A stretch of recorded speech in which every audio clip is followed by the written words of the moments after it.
There's no feeling more intense than starting over. If you deleted your homework the day before it was due, as I have, or if you left your wallet at home and you have to go back after spending an hour in the commute. If you won some money at the casino and then put all your winnings on red but it came up black.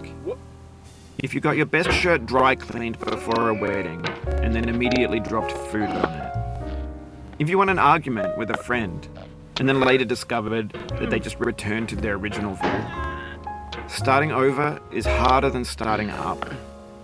If you're not ready for that, like if you've already had a bad day, then what you're about to go through might be too much. Feel free to go away and come back. I'll be here. Alright, thanks for coming with me on this trip. I'll understand if you have to take a break at any point. Just find a safe place to stop and quit the game. And don't worry, I'll save your progress, always. Even your mistakes. This game is a homage to a free game that came out in 2002 titled Sexy Hiking.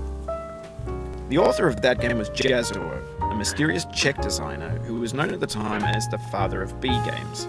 And B-games are rough assemblages of found objects.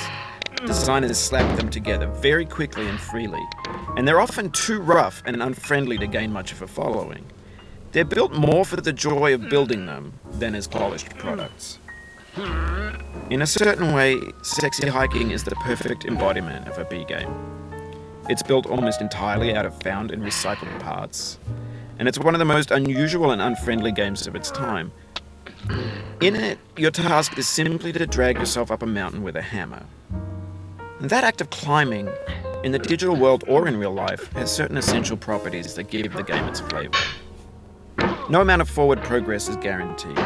Some cliffs are too sheer or too slippery, and the player is constantly, unremittingly in danger of falling and losing everything. Anyway, when you start Sexy Hiking, you're standing next to this dead tree that blocks the way to the entire rest of the game. It might take you an hour to get over that tree, and a lot of people never got past it. You prod and you poke at it, exploring the limits of your reach and your strength, trying to find a way up and over. And there's a sense of truth in that lack of compromise. Most obstacles in video game worlds are fake. You can be completely confident in your ability to get through them once you have the correct method or the correct equipment or just by spending enough time.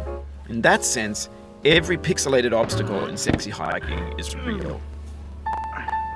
The obstacles in Sexy Hiking are unyielding, and that makes the game uniquely frustrating. But I'm not sure Jazzuo intended to make a frustrating game. The frustration is just essential to the act of climbing, and it's authentic to the process of building a game about climbing. A funny thing happened to me as I was building this mountain.